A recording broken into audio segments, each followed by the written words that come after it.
Hi, I'm Azizi Cole, originally from Birmingham and now living in Leeds. I am a musician, a drummer, also a composer and choreographer to be coming to. No, Azizi, start again. You are a choreographer. Oh, okay. Yeah, and again, take two, action. Okay. Hi, I'm Azizi Cole. I am a musician, drummer, composer, and also a choreographer as well.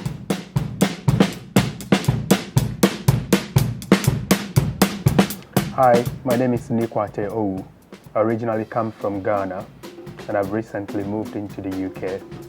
And when I decided to live in the UK, I decided to be a Yorkshirean. I am a drummer, a musician, a choreographer, and a lecturer. I think music's kind of always been a part of my life. From growing up very young, my dad would always kind of have reggae albums and artists playing in the house, and it just was something we were always surrounded by, really, from a very young age. Yeah. So I come from the royal house in Accra.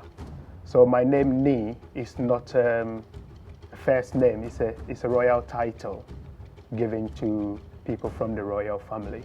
So my first name is rather Kwartey, so that's why I'm called Nii Kwartey Owoo. And if you are a female, you get Na, and then the name follows. So growing up, I saw lots of researchers who some of which came from the UK, and I'm now teaching from their book, where I've met them in person when they've come and research into the Ghanaian or music, or the Ga music and dance. Out of all of this, I became really interested in why people would travel this far just to come and take all of this knowledge with them. And gradually, I do remember at the age of 9, I was given the title Custodian of Culture from the royal house. And this was around the time where most of the elders in the royal family, or as we call it, closer to the royal stool, to be able to pass on the traditions, they were really old. And most of the people that came to do research, because of language barriers, lots of the things that were said were being misinterpreted or misunderstood. That means that there are some inaccuracy in the kind of material people take away. By then, I remember my granddad saying to me that you were chosen also because you were the chosen one, but on top of it, in school you are really good in English. So we hope that one day you will be able to explain properly to the white people when they come. And this was around the time where people are still getting to know their roots, coming back and searching for where they really come from, and they don't speak the language. So through everything is a process through tradition, and it's always accompanied by music, dance, and elements of performance. And in my language, there's no word for dance, music, or anything. There are words for it, like music is lala, but anything that is performed do not fall under any category. So you could perform music and have dance in it. You could do a visual art and add music to it. So every performance incorporates everything, and it's typical. You see African performers. Like right now, I'm wearing cloth. The colors in it are the symbol. They are symbols for something that I want to communicate. And then also music, everything intertwined. So I got really interested in this. Also learning from these great famous people who are now in history books back home, and having the privilege to learn from them, I feel like it's a mantle being passed on to me. And to me, it's not an heavy thing to carry because I also have that interest to it. And that is one thing that I enjoy about it. So that's where it all started from.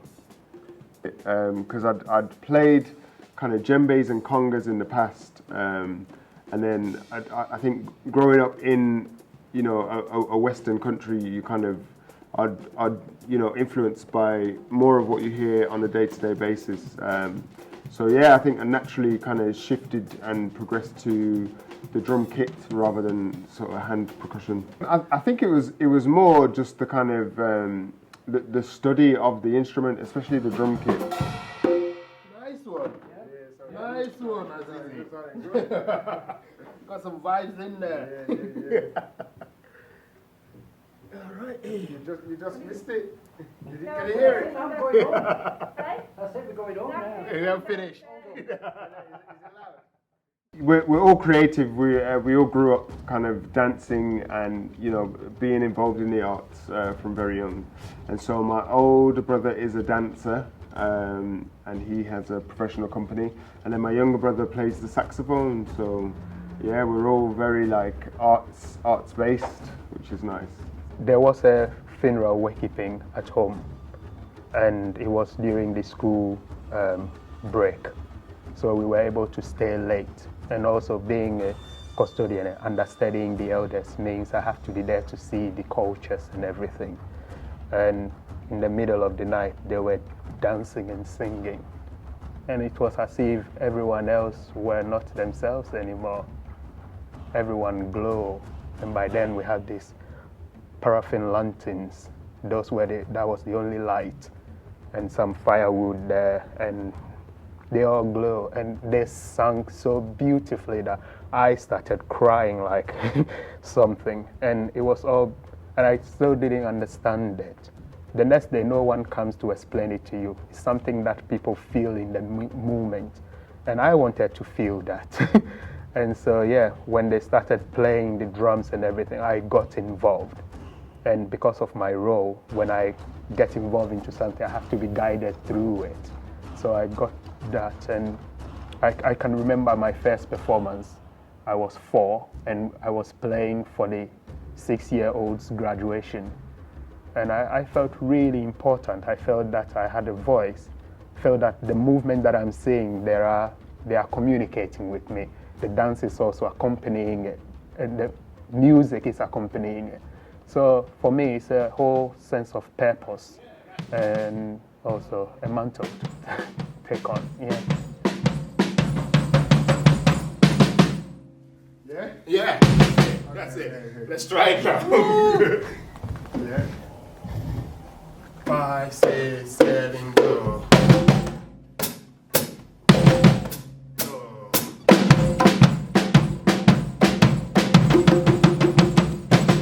Yeah, right. So come from a very creative, artistic family. My parents would always kind of push us to do things kind of outside of the house and kind of stay creative while we were young. So we all grew up dancing for Ace Dance and Music in Birmingham, which is a professional dance company, but also have a youth group. And then, so my older brother kind of went on to become a professional dancer. And he now is the co-artistic director of Humanhood, which is an international dance company. And then I kind of stayed more with the music and have now joined the pool of musicians at NSCD, Northern School of Contemporary Dance. And that's where I work on a daily basis, working and playing for technique classes. And then I have a younger brother who is also a musician, a saxophonist, and plays the flute and also does some composition. And he was the winner of BBC Young Jazz Musician of the Year 2018. Well, up to now, I think anyone who I feel has got something to give me, or I need to learn something, I'm prepared to learn from people. So through that, it guided me through different avenues. And the thing of trial and error, it played a key role. Okay, this person did this, everyone was happy about it. I want to know why. So then I understudy with those people, and then I try to get, okay, well, this doesn't really agree to what I had in mind. So then I leave it, go to the next thing. So I did a lot of that, and then went to school, sadly back home in Ghana. you cannot study dance until you are at university level professionally. So all these training were from my dad. And I always keep saying, my mom taught me more than my dad. They were both musicians and they were both in the same band. No worries.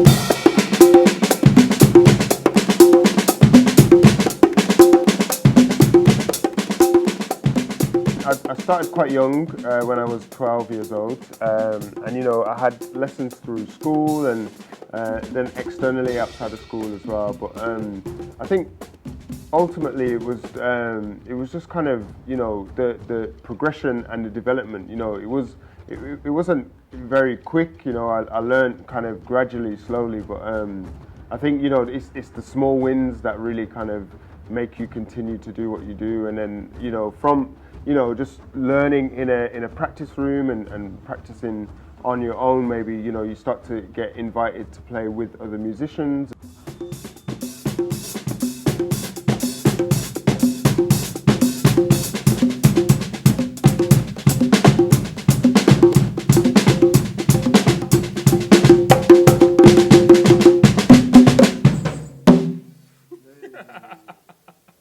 Oh, Azizi. That's nice. That's nice. Yeah. You've gone across the whole continent. Keep telling you. This drum is called tambourine, and it's the grandfather of the many bass sounds that you could hear in Ghanaian music. And this is basically a joinery construction, and this was built during the colonial era. Some of the people that worked for their colonial masters as joiners and also seamen, they used to play the drum. They cut boxes for transporting goods and then they play it. But then they still realized that they still needed that bassiness to it. So the whole construction became something that was over time being developed until it got into this bit. And this is just wedges in here that when you hit it, it kind of tunes the skin, and then you get a nice bass sound that comes with it. This is particularly related to a dance drumming tradition called kolomashi. Kolomashi is a very interesting thing. It's two words, kolo meaning colonial and mashi. Mashi means it still lives, and also by the Dangmes, which is part of our tribe, they say mashi means you have to leave. And this was around the time where people were recruited forcefully into the regiment. And if you are able to play any sort of percussion instruments, then you join the band. If you are stronger enough to be at the forefront, you give in the gun. So then they adapted some of these playings, and then they made these sort of instruments, and they played it in the traditional style, which is called kolomashi. And originally it was created to inform people about the death of a beloved one. So when you hear it from afar, you know something has happened. But over time, when post-colonial era, after the independence of Ghana, all of these people came back and they all joined the kolomashi groups, and there are competitions. They are really important even up to today. In my community, there is a whole day dedicated to the kolomashi groups, where if someone in the community who is put into office and is not doing their duty, you make a song, you make anything to oppose them, and you say it right in their face. So you're not saying it behind them, you're not writing them a letter. If you are ashamed in the public like that, the same people gives you the chance to prove them wrong. Maybe you've not noticed what's going on, so they come and then they play the drum, they make songs out of it, just like a calypso type of thing. They are reporters. They tell you what is going on, and then you need to change it. If you don't change it, then they have to take you down. And so yeah, nowadays that's what it's being used for. And throughout every political rallies and everything in any event in Ghanaian history, you will see this drum being played.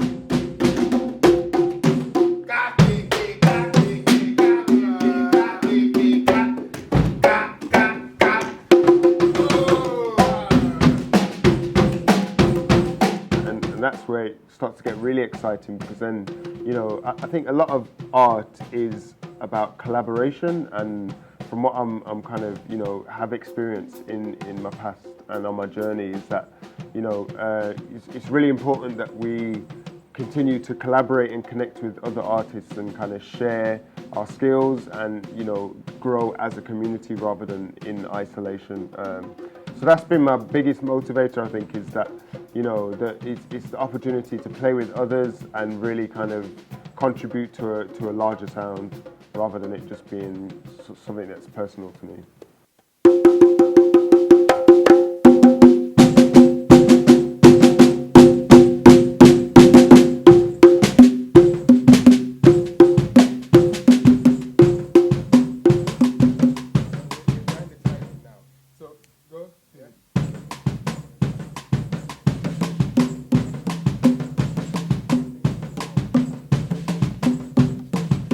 This is a panlogo drum, and the older generation will call it actuation, means under the stairs.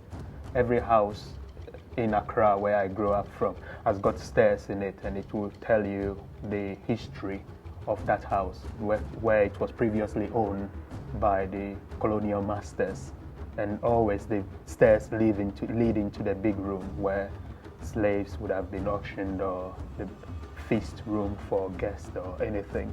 And then until it was accepted into the traditional settings, you can tell it is the grandfather of the conga drums. Instead of the metal tension rods holding it together, it's got the pegs, the holding style way. And it's called the panlogo because it was created solely for the panlogo dance. It gets easier the more you get into it, so, you know, that's kind of one thing to say is, like, don't ever give up, because, you know, in the start it is hard and it is like something that you really have to put your focus on, but as you start to get comfortable with it, it starts to become easier and a lot more fun. You know, it takes away from the kind of technique of it all, and then you start to kind of get to be a bit more creative and explore things that you are more interested in personally rather than kind of what's in the box, you know. So yeah, I think it becomes it gets easier as you get more comfortable with the practice.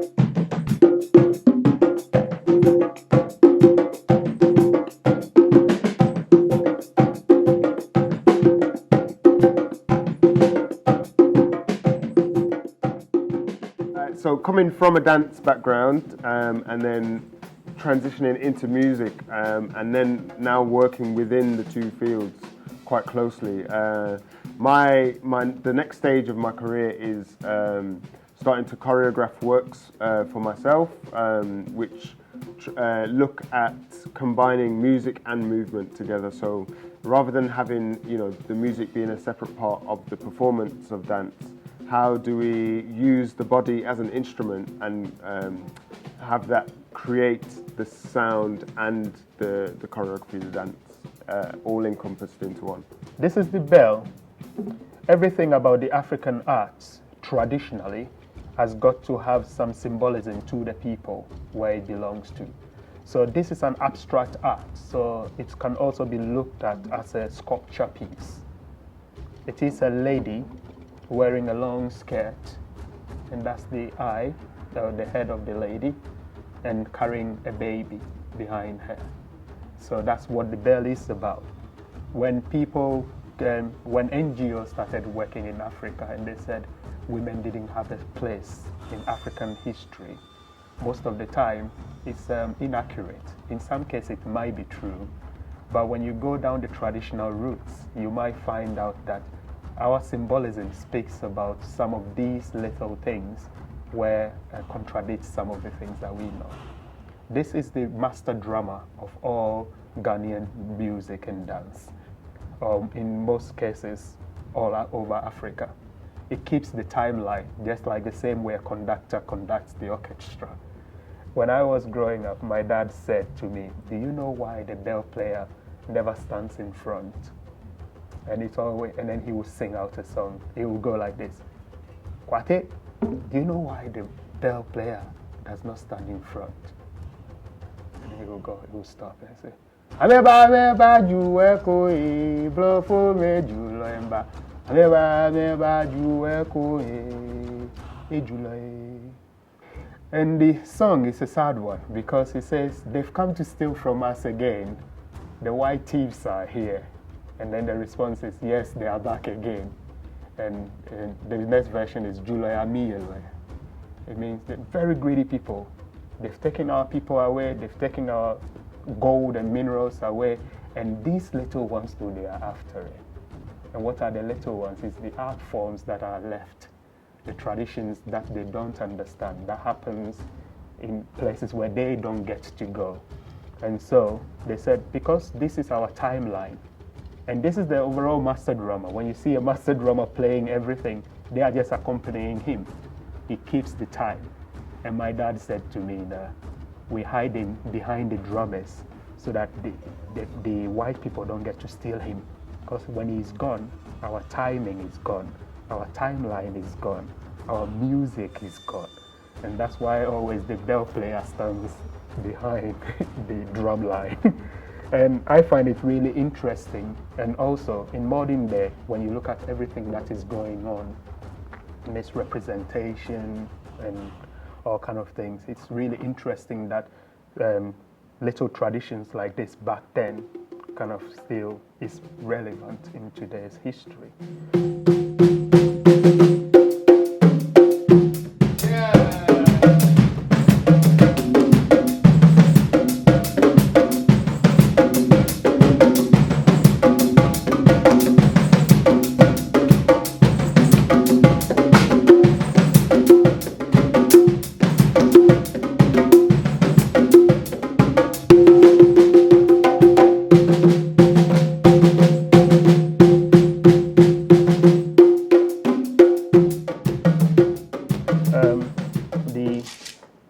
The shaker. The shaker adds flavor to the whole music. And shaker players, even though it's just like you doing one repetitive thing, it's really hard to keep the timing because it's so repetitive that you kind of can be easily carried away to go off timing with it. But because of the way polyrhythm works, and I always say that polyrhythm is not just about the different sounds coming together. There are different complicated sounds that when they come together, they make a whole music together, which is really hard because when you listen, you hear one music, but actually there are 11 people playing it, and each slice of the sound you hear is coming from different things. And then when you play together, you get a gift from the drums. I was told that we honor the wood that the drums are made out of.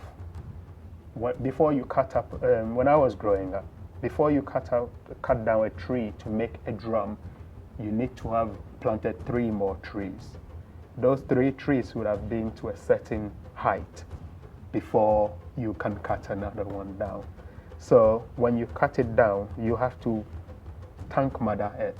You don't just destroy it. You're making art out of it, and it will be used to entertain people in that same old way, that way. So then it keeps replenishing. But yeah, we understand over time this has changed and things have moved on. But there are people who are still dedicated to it. Back home in the royal family, there are people who still continue this tradition. And I think one way or the other, they are the heroes and the sheroes helping the world, because they are keeping the world, the earth alive with these traditions. Yeah. Leeds is my home from home. I moved for a job opportunity I had up in Leeds, which I'm still there now. It's the Northern Dance School, and yeah, I've just been kind of learning and growing and working with some amazing creative people, you know, not only in the dance school but also in the greater city of Leeds.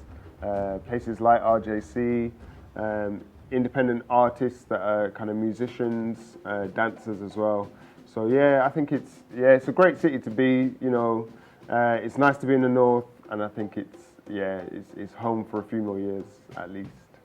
This is a crucial time in history where during the lockdown, people have kind of sat down to think about black lives in the whole of Europe, in the whole of the world, and how it's being affected.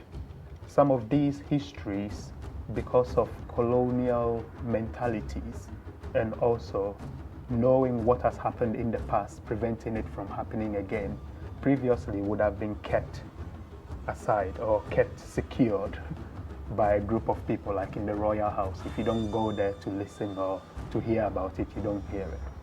But the world is now become a local world, global but local. It's really, you can connect to people from wherever that you can. And I feel like when people understand our cultures, they understand the value that we bring to their culture, to their mix, then we kind of find that common ground. And then we don't look down on each other, but we'd rather try to appreciate each other.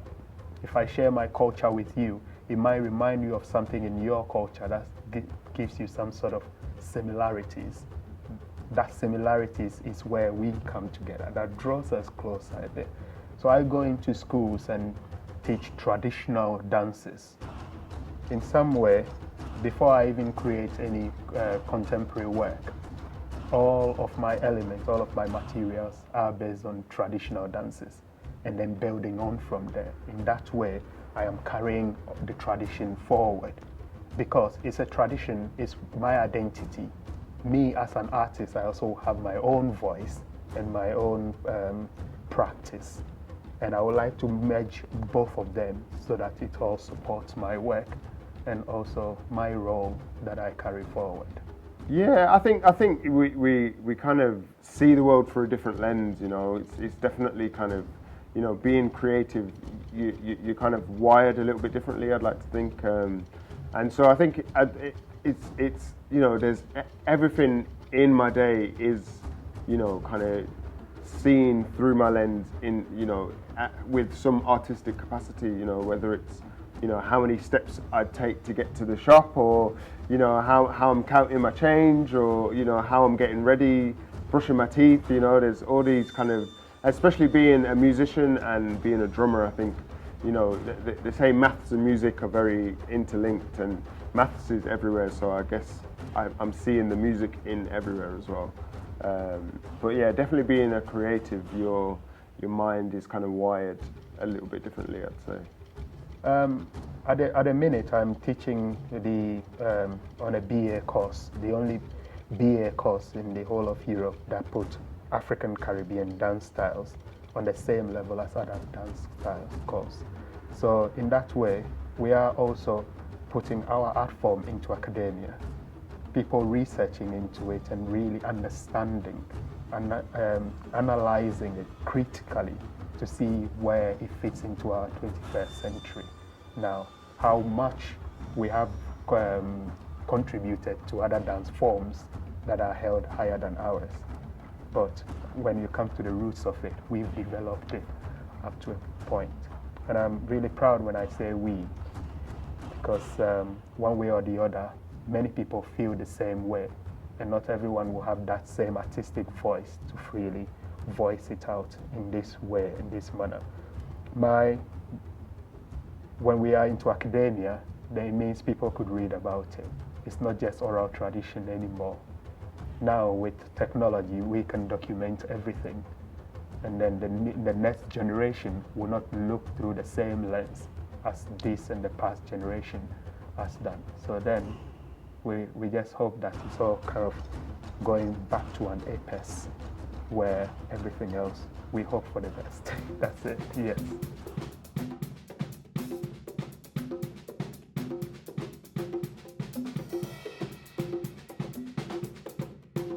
So if you know Stomp, I'm kind of going down that avenue, but in more of a contemporary dance style, rather than kind of with instruments and stuff.